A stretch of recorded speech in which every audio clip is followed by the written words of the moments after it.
सूरज अभी डूबा नहीं, जरा सी शाम तो होने दो। सूरज अभी डूबा नहीं, जरा सी शाम तो होने दो। मैं खुद लौट आऊंगा, पहले मुझे नाकाम तो होने दो। मुझको बदनाम करने का बहाना ढूंढता है जमाना, मैं खुद हो जाऊंगा बदनाम, पहले मेरा नाम तो होने दो। Hello friends, I am Ravi Kumar and you are most welcome in my YouTube channel RC classes. Friend, at present अभी वर्तमान में हम लोग यूजेज ऑफ नाउन पढ़ रहे हैं और आप लोगों के लिए यूजेज ऑफ नाउन के लास्ट वीडियो है। और आप अगर ये जो प्रीवियस वीडियो है उसको देख लेंगे और ये वीडियो देख लेंगे तो आप बहुत हद तक आप यूजेज ऑफ नाउन के बारे में समझ में आ जाएगा। तो चलिए देखते हैं यूजेज ऑफ नाउन के रूल 11 वेज। देखिए, वेज को हम दो तरीकों से यूज कर सकते हैं। एक रेम्यूनरेशन के अर्थ में यूज कर सकते हैं और एक पनिशमेंट के अर्थ में यूज कर सकते हैं। ठीक है, रेम्यूनरेशन मीन्स होता है सजा और पनिशमेंट मीन्स होता है रेम्यूनरेशन मीन्स होता है वेतन और पनिशमेंट मीन्स होता है सजा। तो रेम्यूनरेशन जब अगर हम दर्शाएंगे तो वेज हमेशा प्लूरल फॉर्म्स में यूज होंगे और पनिशमेंट यानी जो दर्शाएंगे तो वो हमेशा सिंगुलर फॉर्म्स में यूज होंगे। ठीक है, तो क्या करें कि रेम्यूनरेशन दर्शाने के लिए वेज हमेशा प्लूरल फॉर्म्स में प्रयोग किया जाता है। The wage of workers has been paid in this company. हम जब पढ़ते हैं तो इतना जरूर जानते हैं कि जैसा नाउन वैसा वर्ब। किसी भी सेंटेंस में जब हम कॉम्बिनेशन बैठाते हैं तो नाउन्स के अकॉर्डिंग ही वर्ब का यूज करते हैं। यानी कि यदि मेरा नाउन या सब्जेक्ट जो भी हो वो अगर सिंगुलर फॉर्म्स में हो तो वर्ब्स भी सिंगुलर फॉर्म्स में होते हैं। और यदि मेरा सब्जेक्ट या नाउन जो हो, नाउन पर नाउन दोनों मिलकर सब्जेक्ट बनते हैं, तो अगर यदि वो हो तो वो वर्ब्स मेरा क्या होता है, प्लूरल फॉर्म। तो ये मेरा वेज ऑफ वर्कर्स, ये वेज तो हम जानते हैं कि प्लूरल फॉर्म्स है। तो जब ये प्लूरल फॉर्म्स है तो इसके साथ भी हमको वर्ब यूज करना होगा प्लूरल। और जिस ये नाउन्स और वर्ब एक दूसरे के वर्ब्स होते हैं। जिस प्रकार नाउन में एस या यस लगाने से नाउन्स प्लूरल बन जाते हैं, उसी प्रकार वर्ब में एस या यस लगाने से वर्ब सिंगुलर बन जाते हैं। तो वैसे वर्ब्स जो एस या यस से एंडिंग करते हो वो हमेशा सिंगुलर फॉर्म्स कहलाते हैं। तो ये जो है लास्ट में एस है, यानी कि ये मेरा क्या है, सिंगुलर है। और ये सेंटेंस का जो सब्जेक्ट मेरा है वो क्या है, प्लूरल फॉर्म्स है।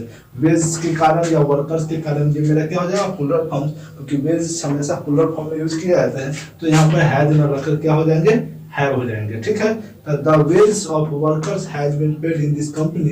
इसका मतलब कि वर्करों का वेतन इस कंपनी में दिया गया। तो हैज लगने के कारण ये मेरा सेंटेंस गलत हो जाएगा। तो राइट सेंटेंस मेरा होगा the wage of workers have been paid in this company. Okay, तो ये सेंटेंस मेरा सही हो जाएगा। ठीक है, पनिशमेंट दर्शाने के लिए वेज हमेशा सिंगुलर फॉर्म में यूज होते हैं।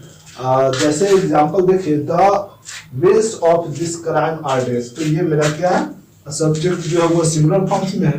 तो ये आर मेरा क्या है, प्लूरल फॉर्म्स है। तो आर न लगकर क्या हो जाएंगे, यूज हो जाएंगे। ठीक है, तो क्या कर रहे हैं, इस अपराध की सजा क्या है, मृत्यु है। तो ये आर न रखकर क्या हो जाएंगे, यूज हो जाएंगे। क्यों, क्योंकि वेज मेरा सिंगुलर फॉर्म है और सब सिंगुलर है तो वर्ब भी क्या लगेगा, सिंगुलर लगेगा। ठीक है, देखते हैं रूल 12 करेंसी। करेंसी को हम दो तरीके से यूज कर सकते हैं, एक रूपी के सेंस में और एक मनी के सेंस में। किसमें यूज कर सकते हैं, रूपी के सेंस में और मनी के सेंस में। यदि रूपी के सेंस में यूज होगा तो ये हमेशा काउंटेबल फॉर्म्स होगा, मनी के सेंस में होगा तो अनकाउंटेबल फॉर्म होगा। याद रखिएगा कि काउंटेबल्स दोनों हो सकते हैं, या तो सिंगुलर हो सकते हैं या प्लूरल हो सकते हैं, जबकि अनकाउंटेबल जो होंगे वो हमेशा हमेशा सिंगुलर फॉर्म्स होंगे। ठीक है, तो देखते हैं रूपी काउंटेबल फॉर्म के रूप में प्रयोग किया जाता है। रूपी काउंटेबल फॉर्म के रूप में प्रयोग किया जाता है। तो आई हैव 10 मनी। देखिए, जब भी कोई एडजेक्टिव ऑफ नंबर, ठीक है, 1 2 3 4 5 6 7 ये जो भी है तो वो हमेशा संख्या दर्शाएंगे, ना कि मात्रा दर्शाएंगे। क्या दर्शाएंगे, संख्या दर्शाएंगे। और संख्या दर्शाएंगे तो उसके बाद आने वाला नाम इसके अकॉर्डिंग क्या हो सकते हैं, सिंगुलर और प्लूरल दोनों हो सकते हैं, ना कि अनकाउंटेबल हो सकते हैं। ठीक है, तो आई हैव 10 मनी, ये मनी मेरा क्या है, अनकाउंटेबल फॉर्म है। और 10 अपने साथ हमेशा लेगा कोई काउंटेबल फॉर्म, या तो वो सिंगुलर हो या प्लूरल हो। तो मनी न यूज होकर क्या हो जाएगा, रुपीज हो जाएगा। क्या हो जाएगा, रुपीज होगा। ओके, नेक्स्ट देखते हैं, मनी अनकाउंटेबल फॉर्म के रूप में प्रयोग किया जाता है। मनी अनकाउंटेबल फॉर्म के रूप में प्रयोग किया जाता है। जैसे आई हैव मच रुपी, तो ये रुपी मेरा है काउंटेबल फॉर्म से। ये मच जो भी होता है ये मात्रा दर्शाता है। जब भी मात्रा दर्शाया जाता है तो किसी अनकाउंटेबल नाउन का, ना कि काउंटेबल नाउन का। तो मच सेंटेंस मेरा रॉन्ग हो जाएगा, आई हैव मच मनी, ये मेरा सेंटेंस राइट हो जाएगा। ठीक है, क्लोथिंग्स के सेंस में ये दो तरीके से यूज होते हैं, एक सूट के सेंस में और एक ड्रेस के सेंस में। सूट का प्रयोग किसी मेल पर्सन के लिए, मेल के ड्रेस के लिए किया जाता है, मेल के जो भी क्लॉथ है, जो भी कपड़ा है उसके लिए किया जाता है। और क्लोथिंग्स जो है वो ड्रेस के सेंस में जो है स्त्री के लिए किया जाता है, यानी कि जो भी पोशाक स्त्री का होगा उसके लिए हम ड्रेस का यूज करेंगे, और जो भी पोशाक पुरुष का होगा उसके लिए इसका यूज करेंगे, सूट का यूज करेंगे। ठीक है, तो इसमें थोड़ा सा ध्यान रखना पड़ेगा इसके यूजेज में। तो I have two by a dress for my brother. तो ब्रदर मेरा क्या है, ये मेल फॉर्म है। तो जब ये मेल है तो यहाँ पर हम ड्रेस में यूज करके क्या करेंगे, सूट यूज करेंगे, क्योंकि सूट को हम पुरुष के लिए यूज करते हैं और ड्रेस को स्त्री के प्रयोग करते हैं। ठीक है, तो सूट पुरुष के वस्त्र के लिए प्रयोग किया जाता है, ये तो है। तो I have two by a dress, dress वहाँ पर क्या हो जाएगा, सूट हो जाएगा। तो I have two by A suit for my brother, ये सेंटेंस राइट हो जाएगा और ये सेंटेंस मेरा क्या हो जाएगा, रॉन्ग हो जाएगा। ड्रेस स्त्री के वस्त्र के लिए किया जाता है, किसके वस्त्र के लिए, स्त्री के वस्त्र के लिए, यानी कि जो भी स्त्री यदि अपने जो भी वो अपने कपड़े वगैरह पहनते हैं उसके लिए आप ड्रेस का यूज करेंगे, ना कि सूट का यूज करेंगे।